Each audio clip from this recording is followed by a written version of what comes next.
मैंने 2000 और 2012 तक मैंने बहुत कड़क तपस्या की। अभी आप ही बताइए, मुझे लगता है ये सब कुछ हम महाकाल के ऊपर, महाशक्ति, आदि शक्ति के ऊपर। आदि शक्ति बहुत चंट है, वो कब क्या करेगी किसी को कुछ नहीं समझता है। कल मैं ना बोल रही थी महामंडलेश्वर के लिए, मैंने कहा नहीं नहीं मुझे किसी चीज़ के लिए बनना नहीं है। आज उसने मेरी बुद्धि को ही घुमा दिया, कंप्लीटली 360 डिग्रीज हो गया। अब मैं क्या करूं?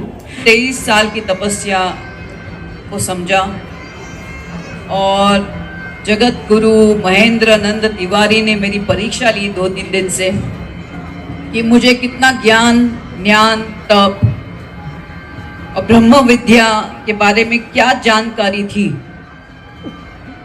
ये मुझे नहीं मालूम था। ये 3 दिन से मेरी तपस्या जो 23 साल की थी उसका इम्तिहान चल रहा था और मैं उसमें पूरी तरह उत्तीर्ण हो गई। मुझे कल से ही महामंडलेश्वर बनने का न्योता मिला था और मैं काफ़ी चीज़, देखिए 3 रास्ते होते हैं आध्यात्मिक जीवन के लिए।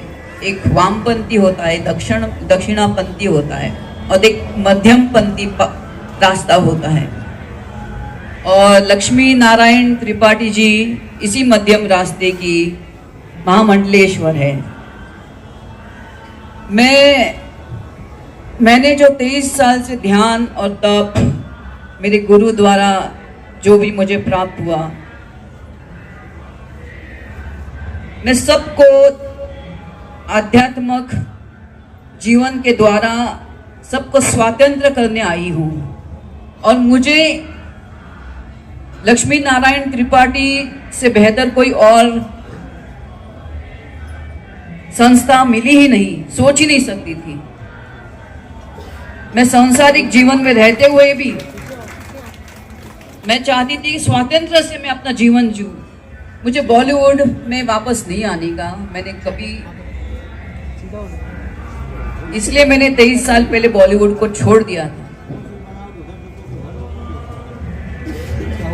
तो वापस जाने का कोई सवाल ही नहीं उठता। हाँ, लेकिन जैसे एक सनातन धर्म अपना होता है, सनातन मतलब क्या होता है? जो नित्य है, सदैव था, है और रहेगा, उसका प्रचार मैं निश्चय स्वतंत्र रूप से मध्यम मार्ग को लेते हुए उसका मैं और प्रचार करूंगी। और मुझे इनसे और कोई दूसरा मुझे समझ में नहीं आया, इसलिए मैंने, आज शुक्रवार का दिन भी है, महागौरी का दिन है, प्लस ये जो कुंभ मेला है वो 144 साल के बाद इसका एक भयंकर और पुण्य योग है। मैं कल तक ये सोच ही नहीं पा रही थी कि मैं यहाँ से, ऐसा लगा कि मैं इधर स्नान करूँगी। 12 साल पहले आई थी, वो भी महाकुंभ था, आज भी पूर्ण कुंभ है, और वो भी ऐसा योग जिसमें गुरु, सूर्य, शनि, ऐसे 4 ग्रह एक साथ उनका मिलन है। आज मैंने अपनी यात्रा विश्वनाथ मंदिर के लिए तय की थी, लेकिन उनके जो महा पंडित थे, जो मेरे जानकारी में थे, आज वो गायब हो गए। और कैसे गायब हो गए ये मैं नहीं समझ पा रही थी। और सुबह सुबह जैसे एक ब्रह्मा विष्णु महेश मेरे सामने आ गए। वो जगत गुरु महेंद्र आनंद गिरी महाराज और इंद्र भारती महाराज और एक उनके अनुयायी, ये तीनों मेरे सामने ब्रह्मा विष्णु महेश के स्वरूप आ गए। मुझे इनके पास वापस लेके गए और मैं ऐसी ही बैठी थी और आदि शक्ति ने जैसे मेरे अंतर मन में मुझे बोला कि आज शुक्रवार है, किस चीज़ का इंतज़ार तुम्हें है? 23 साल मैंने तप किया, ध्यान किया, उसका सर्टिफिकेट तो बनता है तुम्हें। और किधर से भी मुझे बनना नहीं पड़ेगा, बिकॉज इनका ये जो महामंडलेश्वर का जो एक उनकी संस्था है, ये किन्नर अखाड़े की, ये पूरा स्वतंत्र है और मध्यम रास्ता है। इससे बेहतर रास्ता क्या हो सकता है? बस मैं अपने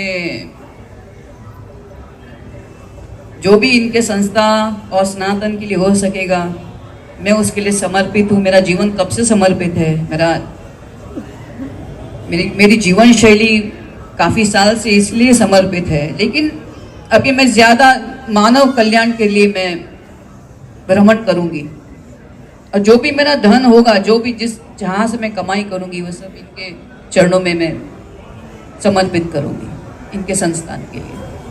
धन्यवाद। शांति शांति शांति शांति शांति। हाँ पूछिए। बेटा बेटा बेटा एक मिनट पकड़ना। एटा करके आपकी मूलधारा चक्र पे आपकी जो स्पाइन होती है उसके ऊपर वो कॉइल्ड रहती है कड़क तपस्या से, लेकिन उसके लिए भूम ऐसा होना चाहिए। जिस दिन ऐसा भूम हो गया तो एक दिन ऐसा था कि मैं ध्यान में बैठती थी, मुझे मालूम नहीं कितने घंटे बैठती थी, कभी कभी 5 घंटा 6 घंटा। और एक दिन ऐसे मैं तीव्र ध्यान में थी और घंटी बज गई और मैं अकेली तपस्या कर रही थी। मैंने किसी को नहीं बोला, ना बॉलीवुड के किसी को मैंने मेरा नंबर दिया। 5-6 साल तीव्र तपस्या के बाद एक दिन घंटी बजती है, शायद कोई पोस्टमैन होता या क्या होगा, ऐसा सोच के मैं फट से उठ गई। मैं भूल गई कि मैंने 7 घंटा में एक स्थान पे एक आसन पे बैठी थी। लेकिन जैसे उठी, बिकॉज मूलधारा में चक्र में जो कुंडलिनी शक्ति होती है उसको ऐसा ही भूम ऐसा होना चाहिए, तो मैंने फट से उठी तो वो चक्र ऐसा खुल गया, मेरी कुंडलिनी शक्ति ऐसी जागृत हो गई कि मैं जूम जूम जूम जूम मैं फट से नीचे बैठ गई तो पूरा ये स्पन मेरे स्पाइनल से उठ के zoom zoom zoom zoom zoom मैं आँख बंद कर रही थी और मुझे एक हाथ जैसा मेरे माथे पे ऐसा अनुभव हुआ जैसे किसी ने रोक के रखा हो उसको। लेकिन उसके बाद 1 महीना तक तीव्र मेरी पीठ में जैसे 1000 ऐसी लाइट्स हो, इलेक्ट्रिसिटी की वायर्स हो, ऐसा ऊर्जा मेरे पूरे मेरी पीठ पे, मेरे स्पाइन पे, मेरे आँख में, मेरी इधर। फिर उसको काफ़ी महीने के बाद उसको शांत करने के लिए ऐसी तप होती है। लेकिन कुंडलिनी शक्ति जागृत जब आदमी की होती है वो तो एक शुरुआत होती है तपस्या की, उसके बाद और भयंकर तप करना पड़ता है उसको यहाँ तक लेके आने के लिए। क्या हिमालय गए? एक मिनट आप लीजिए। आपने मैंने काफ़ी जवाब दे दिया। आप पूछिए। आप काफी भावुक दिख रही थी, क्या मन में भाव था जब आपका पट्टाभिषेक हुआ था? आंसू भी आ गए थे आपके, भाव क्या था? आनंद का भाव था। फिर काफ़ी चीज़ें थी मेरे जीवन के अंदर, मुझे बहुत सारी चीज़ें, संन्यास होता है ना, आपने ऐसा नहीं कि मुझे दुख हुआ, लेकिन काफ़ी चीज़ों को मैंने दी एंड कर दिया इमीडिएटली ना अंदर से। तो वो भाव भी था, सुख का भी था, दुख का भी था और आनंद का कि गुरु ने ये सब मेरे लिए, महाकाल ने और महाकाली ने ये सब मेरे लिए आयोजित करके रखा था।